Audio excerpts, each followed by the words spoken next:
Action.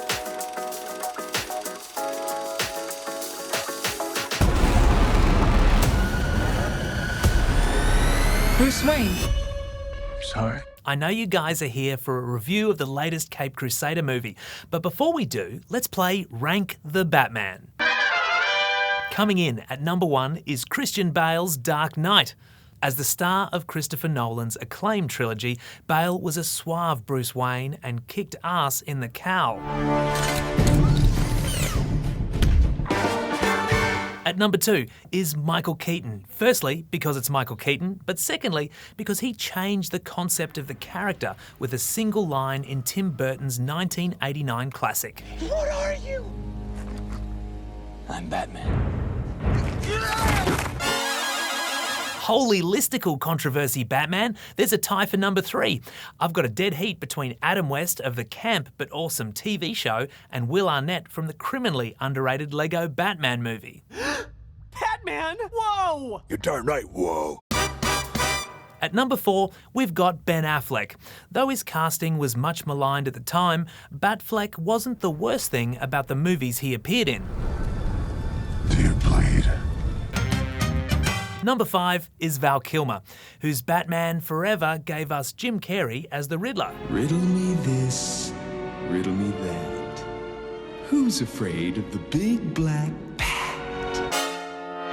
And last but definitely least, at number 6, the one and only George Clooney, whose bat nipples can never be unseen.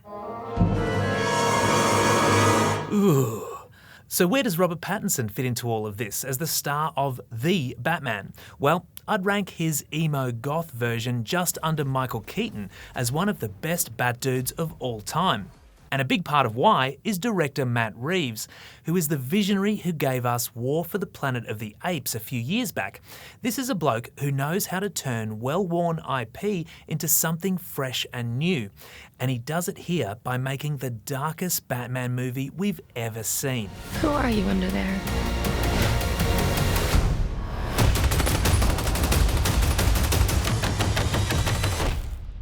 I'm vengeance. Gone are most of the familiar Batman tropes, like the flashbacks to Bruce Wayne's parents being gunned down,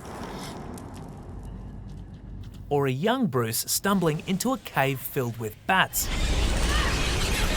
Instead, legendary comic book writer Frank Miller's 1987 graphic novel Batman Year One is an important touchstone.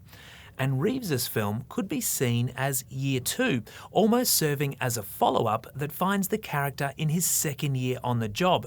Not fully formed, but mercifully past the need for all the mythologizing that comes with a true origin story. By not wasting time on that stuff that we've seen a million times before, Reeves is free to lean into the whodunit vibes by having our hero work closely with Gotham Police Lieutenant James Gordon, played by Westworld star Jeffrey Wright, to find a serial killer who's knocking off the city's civic leaders. But it's not just any old killing spree. It's effectively a trail of breadcrumbs that leads to the biggest corruption scandal in Gotham's troubled history. The killer left this for the Batman. Why is he writing to you? You came. I've been trying to reach you. The serial killer, FYI, is the Riddler, which Reeves modelled on California's real-life Zodiac killer of the late 1960s, and Paul Dano's performance in the role rivals Heath Ledger's Joker as the best villain the DC universe has ever seen. The terrifying realism could not be more different to Carey's cartoonish version. Okay, that's the good news. The bad news is some people will find the whole thing a bit indulgent because the movie is simply too long at 3 hours and has a ton of plot that's more unnecessary than the aforementioned bat nips. Ugh. It's overstuffed with characters too, although Zoe Kravitz's Catwoman is the best since Pfeiffer, and I gotta say Colin Farrell's Penguin is pretty bloody good. But you have to give Reeves a lot of credit for holding it all together when this could have easily turned into an absolute mess of a film. Justice League. The key is his uncompromising patience to the storytelling. That and the fact Reeves is extremely good at framing jaw-droppingly stunning scenes, of which this movie has many.